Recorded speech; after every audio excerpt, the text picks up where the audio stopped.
வீட்டில் இருக்கக்கூடிய முதியவர்களை, அது அப்பத்தாவா இருக்கலாம், ஐயாவா இருக்கலாம், அந்த சுருங்கி போன தசையை தடை விட்டு சாப்பிட்டீங்களான்னு கேளு. ஒன்றும் பேச வேண்டாம். கடவுள் நம்மிடம் பேசாது, நம்பிக்கை இருக்கிறது, அது வேறு. கடவுள் பேச மாட்டார்கள். ஆனால் பெரியவர்கள், வீட்டிலே முதியவர்கள் பேசுனதைத்தான் திருப்பி திருப்பி பேசுவாங்க.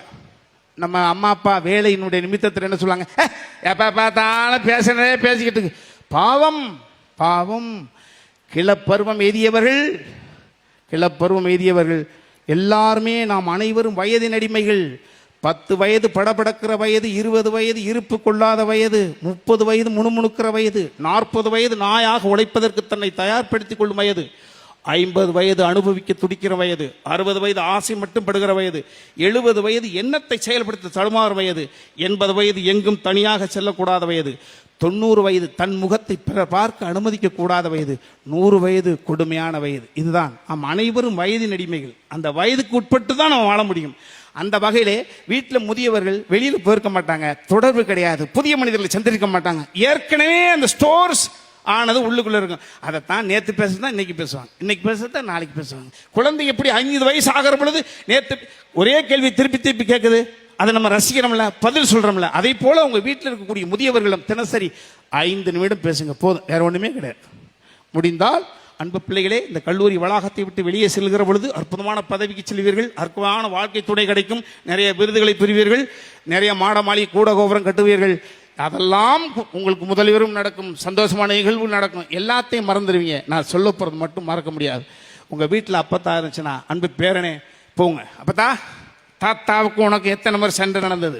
நான் தான் பெருசல்கிட்ட அப்படி பேசுவேன். முதல்ல யார் பேசுவா, அவுட் ஆஃப் சப்ஜெக்ட் பேசு. அந்த பொக்க வாயில ஒரு சிரிப்பு கொண்டு வா. அப்படியே ஐயா ஐயா உன்னை அடிச்சிருக்காரா, நீ என்னைக்கா திட்டிருக்கியா, அடிச்சிருக்கியா கேளு. அந்த இறந்து போன அந்த கணவனே பேரன் வடிவத்தில் வந்து தன்னுடன் பேசுவது போன்ற உணர்வை அடைத்து அந்த அப்படியே அந்த அப்பத்தா சிரிக்கும், அந்த அம்மாச்சி சிரிக்கும். அந்த அப்பத்தாவும் அம்மாவையும் சிரிக்கிற பொழுது அப்படியே அந்த கண்ணிலேருந்து ஒரு சொட்டு கண்ணீர் வரும். அதுதான் உனக்கான ஆசீர்வாதம்.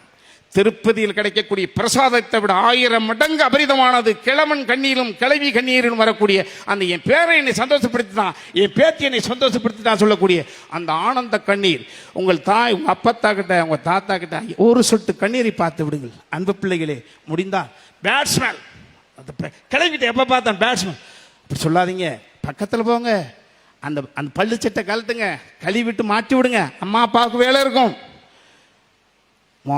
ஒரு முறை சுடுதண்ணி போடுங்க, 6 முறை காத்துருங்க.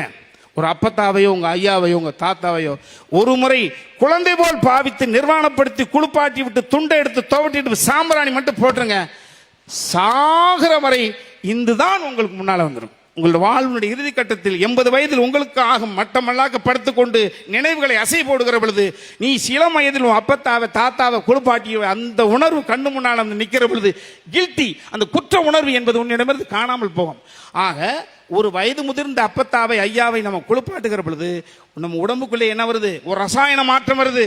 அதுக்குள்ள என்ன கிடைக்குது, சகிப்புத்தன்மை வருது. சகிப்புத்தன்மை வருகிற பொழுது அப்பத்தாவை குளிப்பாட்டி விட்டாச்சு. உனக்கு எப்போ கல்லூரி ஹாஸ்டலில் தங்கி இருக்கக்கூடிய பிள்ளைங்கள் ஊருக்கு போகிற பொழுது எங்கள் அப்பா தாவனை நீ குளிப்பாட்ட போகிறேன், எங்கள் அப்பா தாவுக்கு சேலையை துவச்சு கொடுக்க போகிறேன் அப்படி சொல்லு. ஊரே உன்னை வித்தியாசமாக பார்க்கும். ஆரம்பத்தில் கிண்டல் பண்ணுவான், அதை காதில் வாங்கிக்காத. கிண்டல் பண்ணுவது பார்த்துருங்க. அதுக்கப்புறம் என்னை பேத்தி குளிப்பாட்டி விட்டா, என்னை எங்கள் அம்மா குளிப்பாட்டி விட்டா, என்னை எங்கள் அம்மா குளிப்பாட்டி விட்டுச்சுன்னு அந்த தாத்தா பேத்தி குளிப்பாட்டிய நினைவை சொல்லி சொல்லி அழுவாம்பாரு. அதாப்பா வாழ்க்கை. 60 வயதை கொண்டாடு, கடவுள் உன் வீட்டுக்கு வரப்போகிறார் என்ற அர்த்தம். 70 வயதை கொண்டாடு, கடவுள் உன் வீட்டுக்கு வந்து விட்டார் என்ற அர்த்தம். 80 வயதை தாண்டியவர்கள், காலத்தின் அழைப்புக்காக காத்திருக்கும் கை குழந்தைகள், அவர்களை கொண்டாடுங்கள். கடவுள் உங்களுடைய தங்கி விட்டார் என்ற அர்த்தம். நீங்கள் முதுமையை வணங்கினால் இளமை அர்த்தப்படுத்தப்படும். செஞ்சு பாருங்க ஒரு நாளைக்கு.